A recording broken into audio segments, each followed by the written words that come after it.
Hello and welcome to Theta Sigma's Doctor Who podcast number 83. This week I'll be reviewing Flatline and finding out what you thought, as well as looking at Graeme Harper, to date the only director who has worked on both the classic series and the new era of Doctor Who, and who directed such classics as Revelation of the Daleks and Rise of the Cybermen and Age of Steel.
Something nearby is leeching all the external dimensions. Aliens. Possibly. Oh, who am I kidding? Probably. Whatever they are experimenting.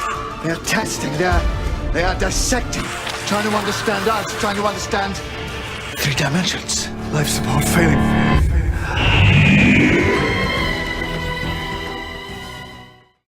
Theta's thought. I'm going to start this week's thoughts by saying that for me this was another strong 8 out of 10 episode.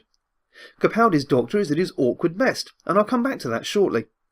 Jenna Coleman shines in this story, showing the Doctor what it's like to be on the receiving end of his attitudes. And the most frustrating thing in the story also becomes the most interesting thing in the story. But again, more of that later. With the Doctor sidelined in the TARDIS for most of this episode, we find him at his awkward best. What do I mean by that? Well, we already know that various Doctors are more than a little awkward in certain human social situations, but here we see how frustrated the Doctor becomes when he can only help from a distance. This is clearly shown from 2 different viewpoints. Firstly, when he gives Clara the sonic screwdriver and the psychic paper, and she immediately asks, does this mean she's now the Doctor? We hear the Doctor's frustration in his "no, it does not" reply. The Doctor's getting some of his own medicine in this scene, and more to follow too, as Coleman channels this sometimes overconfident and rude Doctor, knowing full well that he can hear everything she's saying. But more than that, we find a Doctor who becomes ever more frustrated with the fact that he can't be out there, showing off to all and sundry, and can only help Clara from a distance. While he needs to see what Clara is doing in order to be of any help at all, the more he sees, the more frustrated he becomes, that his involvement is as limited as it is, and he doesn't quite know how to cope with this newfound limitation. As Doctor Light episodes go, and that's how I've heard Flatline described, this is probably the best since the show's return.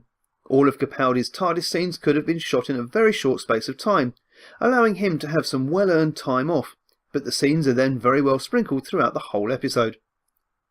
Jenna Coleman has her chance to really show what she can do in this story.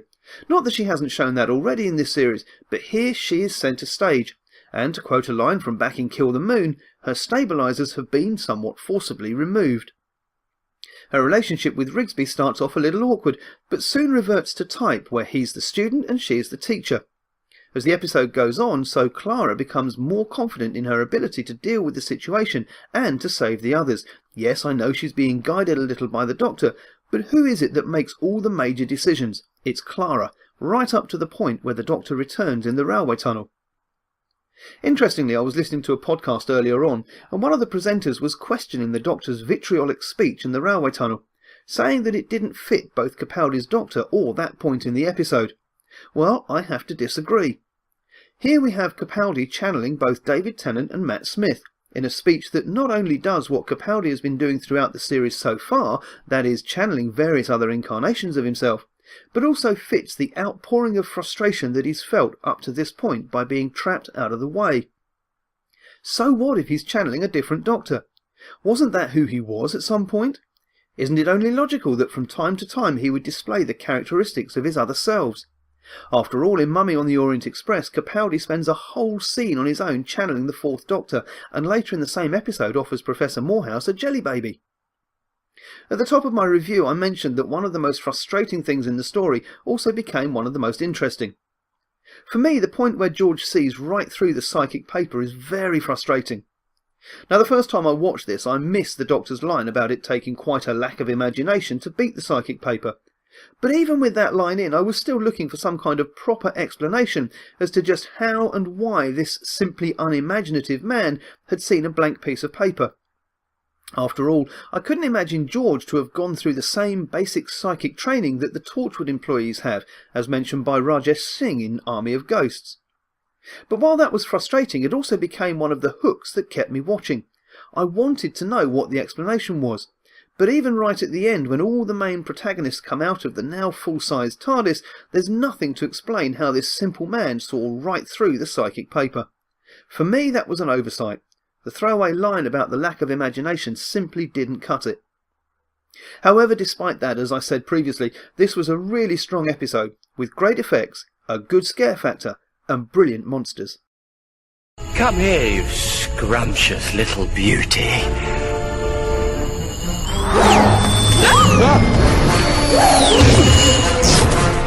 A box? Doctor, what is it? I've got mail. This week's feedback comes firstly from Sandy Otis Dissett, who said, "Wonderful story. Still curious about the mysterious character Missy of the Nethersphere. Concerning the Nethersphere itself, Missy seems to be collecting the consciousness of people who've died around the Doctor. Where have we seen this happen before? Silence in the Library and Forest of the Dead, where consciousness was stored in the library's planet's computer banks. It would fit the idea of a Nethersphere as a heaven-like place. Perhaps its data core was corrupted. Which of course leads to more questions. Is Missy River? Or is Missy the Rani, as she was interested in brain experiments in the early 2 episodes? Or an entirely new entity?" And in a shortened feedback spot this week, our only other feedback comes from Ian Thomas McLean. "It was good. Nice way of teaching Clara that being the Doctor is hard. Maybe should have done a bit more on death in the Doctor's life. Nice monster, nice idea, CGI good. But the Doctor's hair was long, then short, then long again. Annoyed that they didn't make a reference to Legopolis, and everyone else seems to have forgotten about it. 8 out of 10. Thanks as always for your feedback. And if you have any thoughts about Doctor Who or the podcast, don't forget you can feedback to respectthething@hotmail.com or to Theta Sigma's Doctor Who podcast on Facebook.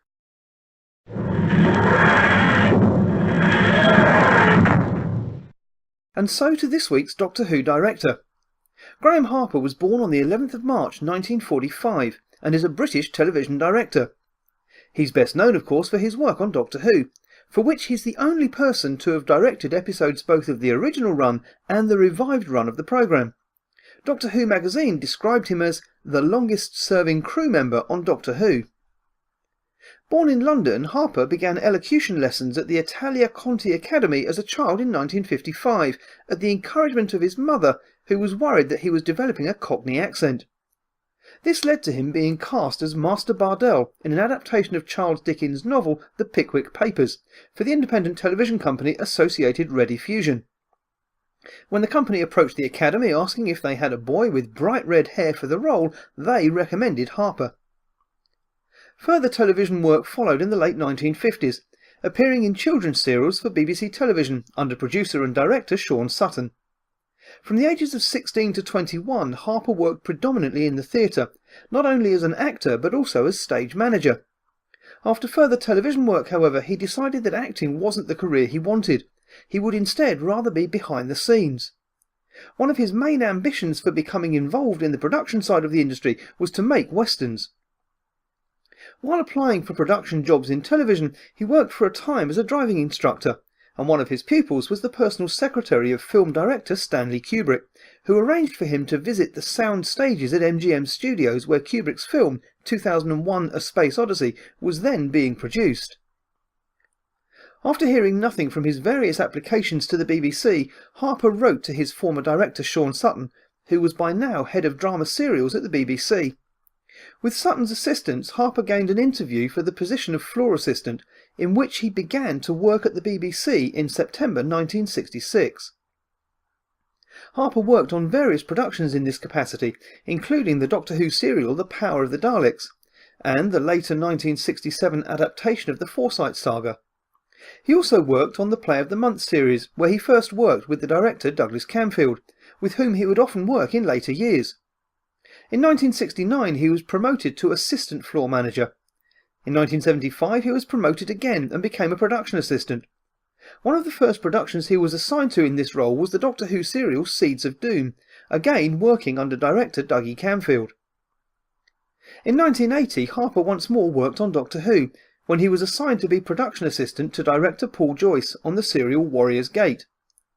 Joyce's approach to the production resulted in various delays, and Harper had to take on extra responsibility for helping to direct the serial in order to ensure that it was finished in time. Following this, Doctor Who's executive producer and producer, Barry Letts and John Nathan Turner, endorsed Harper's application for the BBC's in-house television director course, from which Harper graduated in 1982. Harper's first television directing work consisted of episodes of the medical drama series Angels. In 1983, John Nathan Turner offered him work on Doctor Who, but as he could only employ freelance directors, Harper would need to resign himself from the staff of the BBC first. This Harper did, and began working on Doctor Who in the autumn of 1983. Harper's first Doctor Who serial, The Caves of Androzani, was the last Doctor Who story to feature Peter Davison in the title role.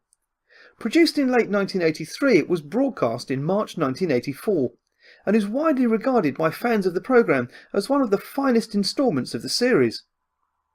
Davison had been especially complimentary about Harper's direction of the story, claiming in 2009, "Graeme's philosophy was that it needed pace and needed energy. Graeme's input and the fact that it was a great script really lifted it, I think."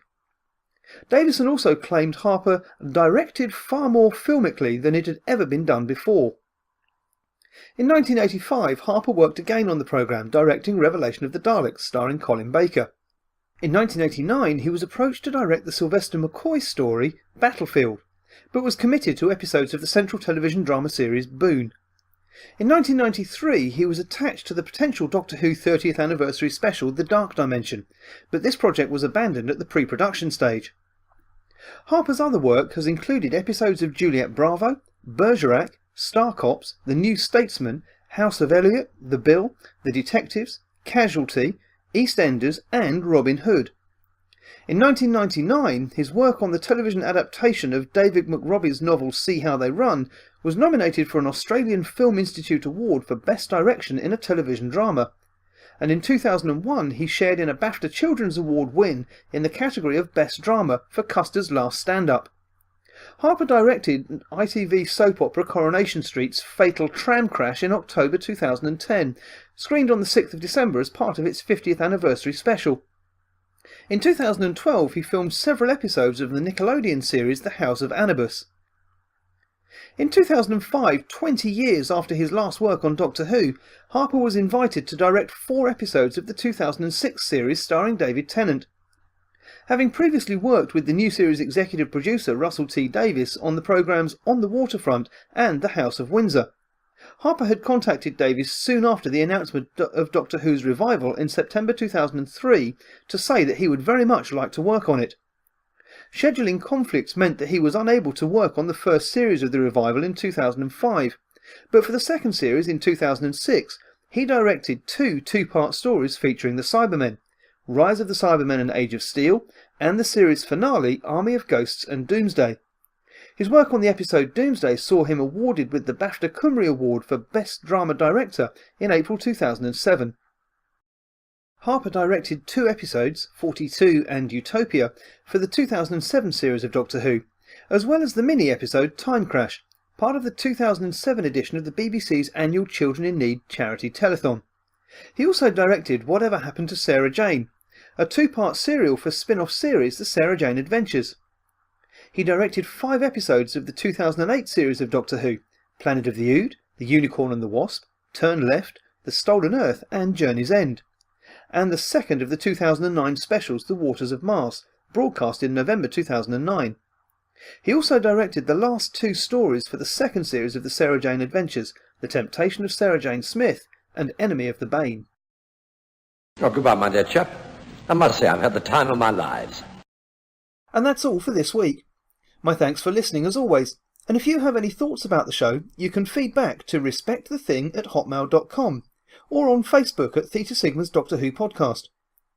From next week, we're returning to this show's roots, with a look at 3 characters from the black and white era of the show, starting with 2nd Doctor companion Ben, as played by Michael Craze. And of course, we'll be reviewing In the Forest of the Night. I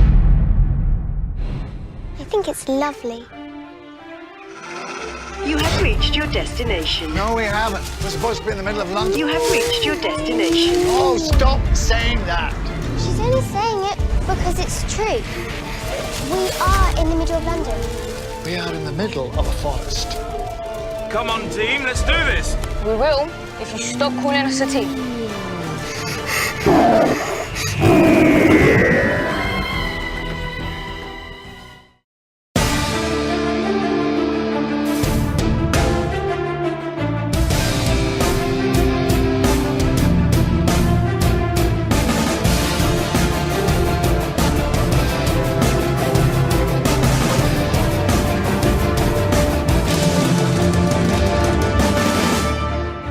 Thank you for listening to Theta Sigma's Doctor Who podcast. Doctor Who and its associated shows are all copyright and property of the BBC, and no infringement is intended.